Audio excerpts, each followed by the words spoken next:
Ahora, debo decir que la izquierda, en general, tuvo una visión negativa del ejercicio del poder. Últimamente ya escribí en el tercer tomo de esta política de liberación la cuestión política en Marx, y después de muchos años de haber escrito muchos libros sobre la economía política de Marx, por primera vez encaré el problema político de Marx. Y entonces es un problema la política de Marx, porque en el fondo Marx empezó por una crítica primero a la religión, allá del 40 al 41. Pasó después a la crítica a la política, porque descubrió que el fundamento del Estado era la religión para Hegel. Entonces no había que criticar la religión, había que criticar la política. Pero estudiando a Hegel, la filosofía del derecho, se dio cuenta que en el fondo el Estado, que era la tercera parte de la filosofía del derecho de Hegel, estaba fundada en realidad en la sociedad burguesa o civil, que en el fondo era la parte material de la filosofía política de Hegel, que era la economía.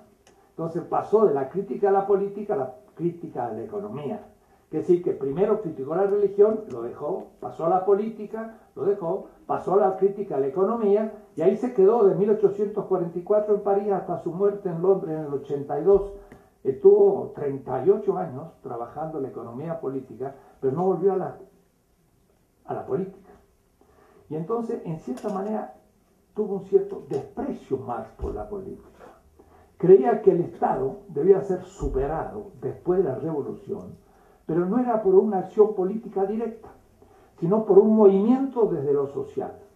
Bakunin, en cambio, pensaba que al Estado había que disolverlo por una acción directa política. Y entonces Marx dice, este Bakunin no conoce nada de la economía, y crea que puede de una manera directa hacerlo.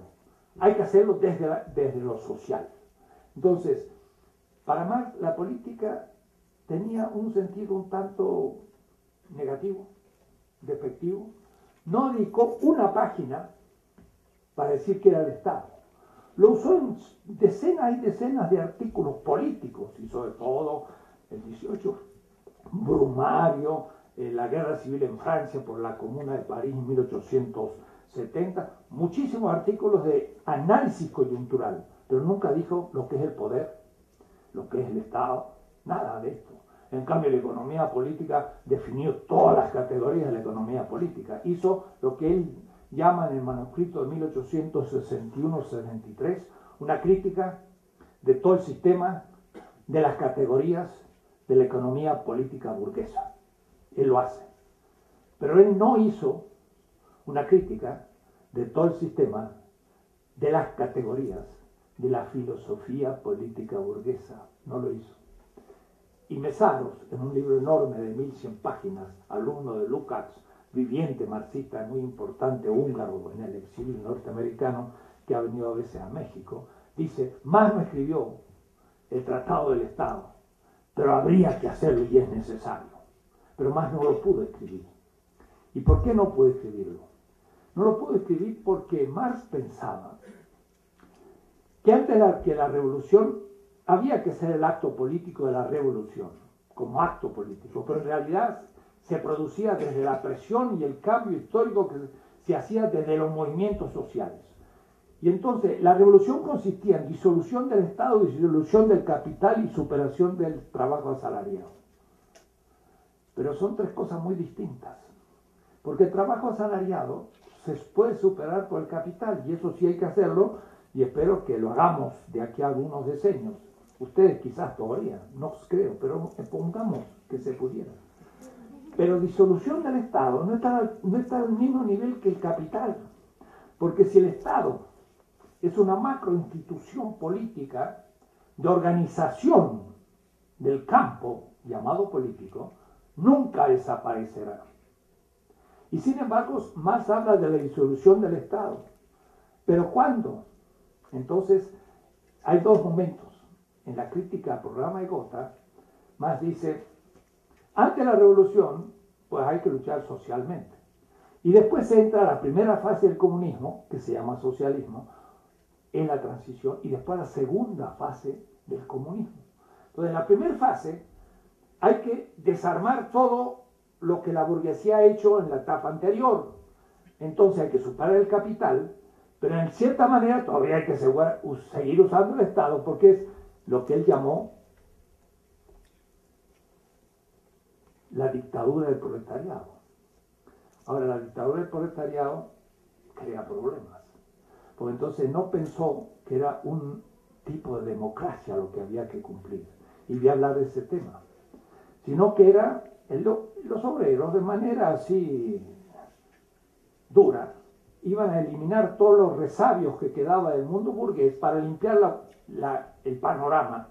Entonces esa era la primera fase del comunismo, la transición, y después se pasaba a la segunda fase, y en la segunda fase desaparecía el Estado, es decir, que también desaparecía la política, y Engels se anima a decir, va a ser la administración de la producción. Puede decir que va a desaparecer la política y vamos a gobernar a un país como una gran empresa desde la administración, y se desapareció la política. Lenin, en el Estado y la Revolución, dice algo un poquito más sutil en este punto, porque más lo que pasa es que deja muchas ambigüedades y nunca las aclaró, y ese es el problema. Lenin dice, la primera fase, que es la transición, va a ser la dictadura del proletariado. Y la segunda fase, que es el comunismo plenamente realizado, dice Lenin, ¿y quién lo ha prometido hacer? Si es imposible. Lean el Estado de la Revolución, no sé si lo han leído. Es imposible. Entonces, ¿cómo es? El comunismo en su fase superior es imposible. ¿Qué es lo que es? Es un postulado.